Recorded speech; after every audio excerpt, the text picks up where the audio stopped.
প্রতিদিনই আমি এমন অনেক শিশুর সাথে কাজ করি যাদের বাবা-মা প্রথমত বুঝতেই পারেন না যে তাদের বাচ্চার ডেভেলপমেন্টে সমস্যা আছে বা তাদের বাচ্চার গ্রোথ দেরিতে হচ্ছে। তাই আজ খুব ইনফরমেটিভ কিছু টিপস আপনাদের সাথে শেয়ার করব যেন আপনারা খুব সহজেই বুঝতে পারেন যে আপনাদের বাচ্চার আসলেই ডেভেলপমেন্টাল ডিলে আছে কিনা এবং ডেভেলপমেন্টাল ডিলের বিষয়টা আসলে কি এটা নিয়ে আমরা আজকের ভিডিওতে আলোচনা করব। ডেভেলপমেন্টাল ডিলে মানে কি? একটি শিশু তার বয়স অনুযায়ী এক্সপেক্টেড মাইলস্টোন গুলো যখন অর্জন করতে দেরি করছে, চাইল্ড ডেভেলপমেন্টের কিছু সাধারণ কয়েকটা ধাপ থাকে, যেমন gross motor, fine motor, speech and language, তারপর সোশিয়াল স্কিলস, যেখানে তারা বসা, দাঁড়ানো, হাঁটা বা কথা বলতে না পারা বা মানুষের সাথে ইন্টারাক্ট করতে পারছে না ঠিক মতো। যখন দেখবেন যে এই স্কিলগুলো সব সময় বা সময় মতো আপনার বাচ্চা করতে পারছে না, ওই ক্ষেত্রে এটাই হবে ডিলের ফার্স্ট সাইন।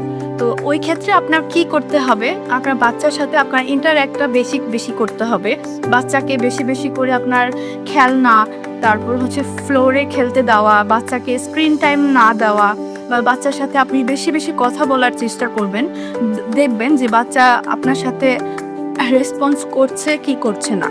ওই ক্ষেত্রে যখন দেখবেন যে না, বাচ্চা করছে না, ওই ক্ষেত্রে আপনি বাচ্চাকে অবশ্যই একজন প্রফেশনালের কাছে নিয়ে আসবেন। প্রফেশনাল ফিজিওথেরাপিস্ট আছে বা যে কোনো, যদি বাচ্চা কথা বলতে না পারে সেক্ষেত্রে আপনি স্পিচ অ্যান্ড ল্যাঙ্গুয়েজ থেরাপিস্টের কাছে যেতে পারেন।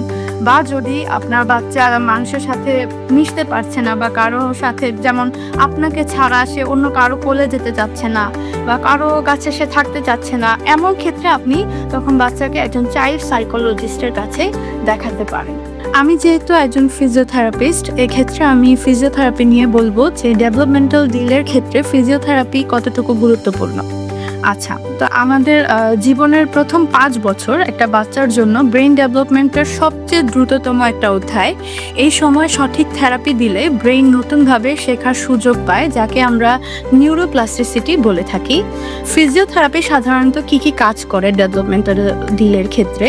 যেমন মাসেল স্ট্রেংথ বাড়ায়, ব্যালেন্স কোঅর্ডিনেশন ইমপ্রুভ করে, পশ্চার ঠিক করে, তারপর বাচ্চার কোঅর্ডিনেশন ঠিক করে, তারপর ফাংশনাল মুভমেন্ট ডেভেলপ করে, বাচ্চার ব্রেইনও ডেভেলপ করে।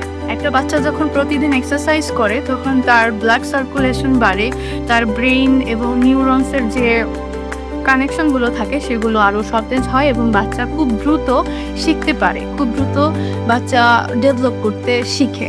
এবং আমাদের সাথে যখন বাচ্চা ঘন্টার পর ঘন্টা একটা থেরাপি সেশনের মধ্যে চলে, তখন বাচ্চার সাথে আমাদের ইন্টারাকশন বাড়ে, যার কারণে তার সোশিয়াল স্কিলও ডেভেলপ হয়।